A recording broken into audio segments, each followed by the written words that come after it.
មុនអ្នកទាំងអស់គ្នាចូលសម្ភាសការងារ back end សូមប្រកាសថាអ្នកទាំងអស់គ្នាយល់ពីគំនិតទាំងនេះឲ្យបានស៊ីជម្រៅជាមុនសិនចំណុចទី1ដែលខ្ញុំនឹងនិយាយគឺតាក់ទងទៅលើ load balancing នៅពេលដែលប្រព័ន្ធរបស់អ្នកមានអ្នកប្រើប្រាស់ច្រើនកើនឡើង server តែមួយមិនអាចទ្រាំទ្រង់រួចនៅឡើយ load balancer ដើរតួដូចជាអ្នកសម្របសម្រួលចរាចរណ៍នៅផ្នែកខាងមុខដែលបែងចែក request ដែលចូលមកកាន់ server ជាច្រើនផ្សេងទៀតវាអាចបែងចែកតាមវិធីផ្សេងៗគ្នាដូចជា round robin ដែលការប្រគល់វេនឲ្យគ្នាម្នាក់ម្ដង leaf connection ផ្ញើទៅ server ណាដែលទំនេរជាងគេឬក៏ IP hash គឺយោងទៅតាម IP របស់អ្នកប្រើប្រាស់ទី2គឺ caching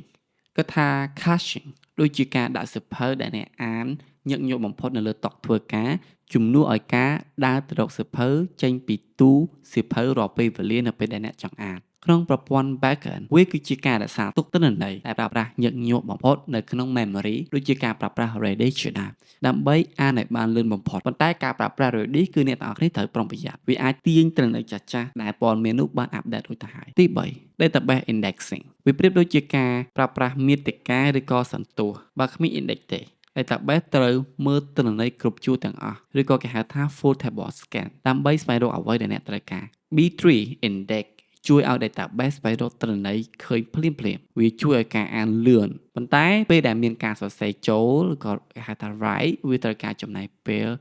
ធ្វើ index ឡើងវិញបន្តិចអញ្ចឹងវាអាចនឹងរៀង slow ទី4 exit ធៀបទៅនឹង base relational database ដូចជា PostgreSQL ជាដើមផ្ដល់អត្ថិភាពទៅលើ asset ទីនេះថាប្រតិបត្តិការឬក៏ transaction ត្រូវតែត្រឹមត្រូវ 100% ឧទាហរណ៍មួយដូចជាការផ្ទេរប្រាក់ចំណែកឯ distributed system ដូចជាការប្រើប្រាស់ NoSQL system ភាគច្រើនគឺប្រើប្រាស់ base ដែលយល់ព្រមឲ្យទិន្នន័យស៊ីសង្វាក់គ្នានៅពេលក្រោយពាក្យបច្ចេកទេសគឺ eventually consistent ដើម្បីផ្លាស់ប្ដូរយកទៅនឹងល្បឿននិងភាពអាចដំណើរការបានជានិច្ច availability ទី5ខ្ញុំនឹងនិយាយតទៅជាមួយនឹង vertical ធៀបទៅនឹង horizontal scaling សម្រាប់ vertical scaling យើងអាចនិយាយថា scale up គឺដូចជាការដំឡើងសមត្ថភាពកុំព្យូទ័រតែមួយឲ្យខ្លាំងជាងមុនដោយបន្ថែម CPU និង RAM វាស្រួលមែនប៉ុន្តែវាមានដែនកំណត់និងតម្លៃថ្លៃដែល like horizontal scaling scale out គឺជាការបន្ថែមម៉ាស៊ីនឲ្យច្រើនធ្វើការរួមគ្នាវាពិបាករៀបចំរចនាសម្ព័ន្ធបន្តិចតែអ្នកអាចពង្រីកប្រព័ន្ធបានដោយ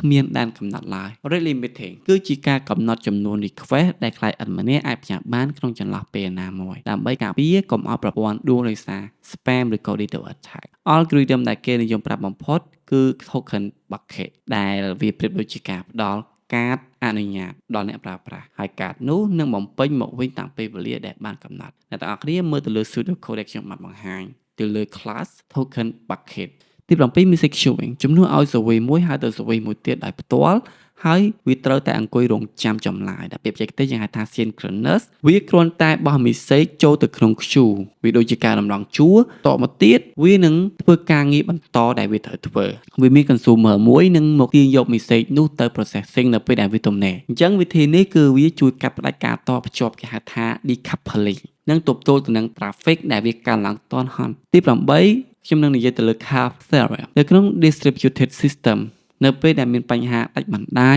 ឬក៏ network partition អ្នកមិនអាចមានទាំង consistency និង availability នៅក្នុងពេលតែមួយបានទេដោយសារ network partition អាចកើតឡើងជានិច្ចអ្នកត្រូវតែសម្រេចចិត្តថាតើប្រព័ន្ធរបស់អ្នកគួរបដិសេធ request ដើម្បីរក្សាទិន្នន័យឬក៏ឆ្លើយតបជានិច្ចប៉ុន្តែវាអាចនឹងមានទិន្នន័យចាស់ៗកើតមានឡើងទី9 idempotency សំណើឬក៏ API ដែលមានលក្ខណៈ idempotent មានន័យថាទោះបីជាអ្នកហៅវាច្រើនដងក៏ដោយប៉ុន្តែលទ្ធផលចុងក្រោយនឹងប៉ះពាល់ទៅលើប្រព័ន្ធដូចគ្នាឬក៏ side effect វាដូចគ្នាឧទាហរណ៍មួយការចុចប៊ូតុងទូទាត់ប្រាក់បើសិនបើសុកវាតែអ៊ីនធឺណិតហើយអ្នកប្រើប្រាស់ចុចប៊ូតុង retry